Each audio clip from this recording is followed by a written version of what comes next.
Okay, I guess India. Let's quickly look at NASDAQ. We're gonna start at the monthly time frame, mainly because it's a new trading month. Um, if you look at how last month's candle, this is April's candle, it closed strongly bullish. Okay, but yesterday, the first day, 1st of May, you can see price pushed lower and closed low. So for the first week, yeah, you can see, of course, this is the weekly candle, so this is basically suggesting that bears are most likely to push down. Okay, but if you've been in most of the classes, the free classes, or maybe you're part of the private classes, you should know that with this kind of signals, obviously if you want to sell, you want to wait for a pullback, okay, so that you can sell low. Okay, but overall, based on this huge move, overall would like to see maybe price coming down and correcting further to the upside. Okay, but this guy, of course, if you want to use this as a signal, at least wait for price to create a pullback a little bit. That's when you can at least start selling. So that's another thing that you can look at if you're looking at this as a signal. Now, structures, obviously, let me see if I can identify structure somewhere around that point. Okay, so that's my weekly support area, and you can see how a week before last candle started rallying from there to the upside. So it emerged from this particular zone. Okay, so what I want to do again, once more, this is a beginner's level, nothing hectic. This is the zone which is again just around the gap area that we've been focusing on. Remember, we're looking for opportunities to buy and we're looking for opportunities to sell the 78. Go back and check the video.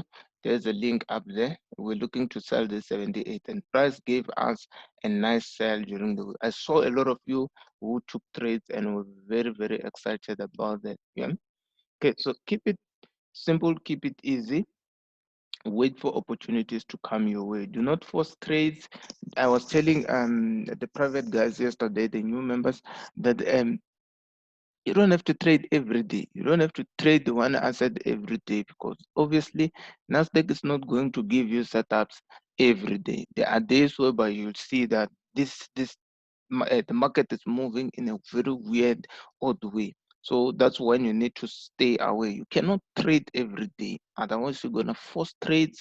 Otherwise, you're just gonna guess the direction and eventually burn. Okay. Remember the commandment of the house: "Thou shalt burn with the disciples." With you guys being the disciples, okay, and me being the disciple as well. So if we do not follow the rules, we do not wait for this, obviously the results are gonna be poor. So let's learn to wait for setups. Let's learn to wait for confirmations from our strategies, because that will also allow us to gain confidence. Okay, so like I've said, price is most likely to push up. This is the weekly candle, so we're looking at this five candles.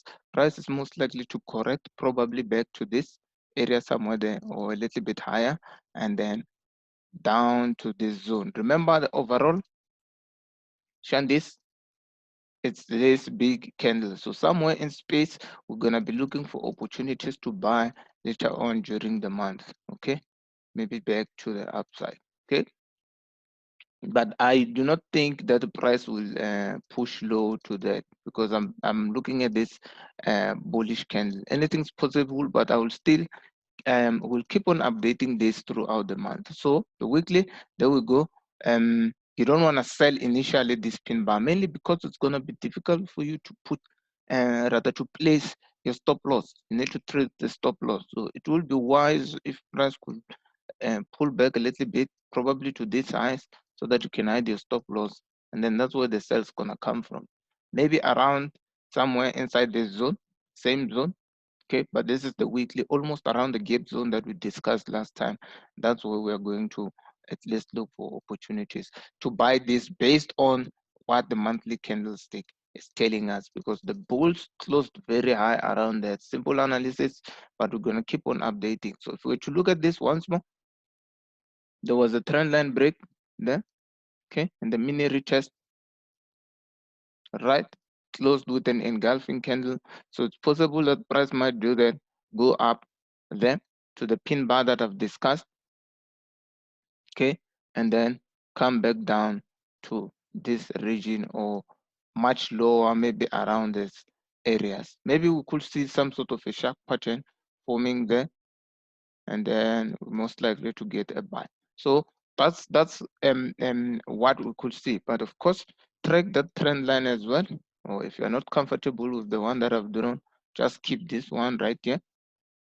Okay, keep this one right there. Price is most likely to push down. Remember, this is a support area of some sort, same area that we've marked from daily around that. Okay, so this region right here, if price reaches there, we could find maybe a little bit of a spike to the outside. There's a strategy that we use for that in order to go back up. Okay, but here you cannot sell. You can't sell here, guys, because if you sell here, where do you put your stop loss? If you sell around this, okay, so you want to make sure that you sell high, a little bit high, if price pushes back up. Check the video that I posted on Telegram about the retest. Okay, but in the case of this one, you want to do things nicely like that, maybe to the upside somewhere there. That's why you can sell back down. All right, very important. You don't want to sell there. It's gonna be hard to place a stop loss, even if you are using this engulfing to enter and placing a stop loss, but you are almost low. You're gonna have poor risk reward. Okay, that's what you're gonna have. So your risk to reward ratio is gonna be super poor. You wanna make sure that it's nice. That's the first thing that you want to do. So make sure that you buy low, extremely low, and you sell high. Alternatively, it's possible that we could see price probably reaching the 70 level, depending on how weak Nasdaq is gonna be. It could reach this 70 region round about there. This is another level where we could look for opportunities to buy there around the daily zone. Okay, around that, or somewhere down here where you see this turning point right there. That's where we could see opportunities or get opportunities to buy around the 70 level. All right, but yeah, we'll keep on updating this throughout the week. So if I don't do a video here on YouTube, just check the Telegram channel. You might find that I've posted a video there. So do check the link in the description box below, and yeah, go to the Telegram channel. Maybe there were people who were looking at. Let's see if we can find a channel. Maybe there were people who were looking at a channel of some sort, something like that. Let me see if I can duplicate this. So if you hit Control, hold Control, you can simply duplicate your lines or your objects. So maybe other people were looking at this, guys. Like I said before, that avoid buying high. Avoid buying high. Avoid buying high. Okay, because for me here I wasn't comfortable buying there, because remember, I'm looking at this zone, the daily zone that we discussed before. I know now there's a lot of lines. The daily zone that we discussed before is the one that was actually my main area where I was interested in buying. Okay, so similar to now, same thing. If we're gonna get that, we're gonna be interested in buying somewhere there, maybe to get that pull back nicely. Okay, so other people are probably looking at this and thinking, no, this thing should go back to 9,700 somewhere there. Okay, it's possible for us to get that later on, but we need more buyers in order to get there, and those buyers are sitting in those regions that I've highlighted. Okay, so this is beginners friendly, and I hope this helps to give you a bit of direction as to how you should approach your technical analysis. Nothing complex, no indicators, nothing major. Okay, just support and resistance. Nothing funny. Okay, so even these trend lines are, we're treating them as structure, obviously. This is our support and resistance, but at an angle. Okay, and then we have our horizontal. These ones don't have any angles. Then you have your Fibonacci levels. Okay, which again, these are just support and resistance, but these are ratios. Obviously, they are calculated. It's the same stuff. Even if you're using your pivot points and all those things, still you're looking at structure, guys. Nothing magical about all this. Nothing fancy. Trade this thing nicely. Don't go all in just because price is sitting at 61.8. Thou shall bend. Wait for things. Wait for confirmations. And yeah, treat your capital. Respect your capital once more. Don't forget to dislike, like, subscribe, and share the video if you think this is helpful. Otherwise, sharp sharp. Should you have any question, type down in the description box or go to Telegram and hit me up. If I do not reply to your questions, just check what you have asked first. Okay, because people ask weird questions that I've answered on these videos.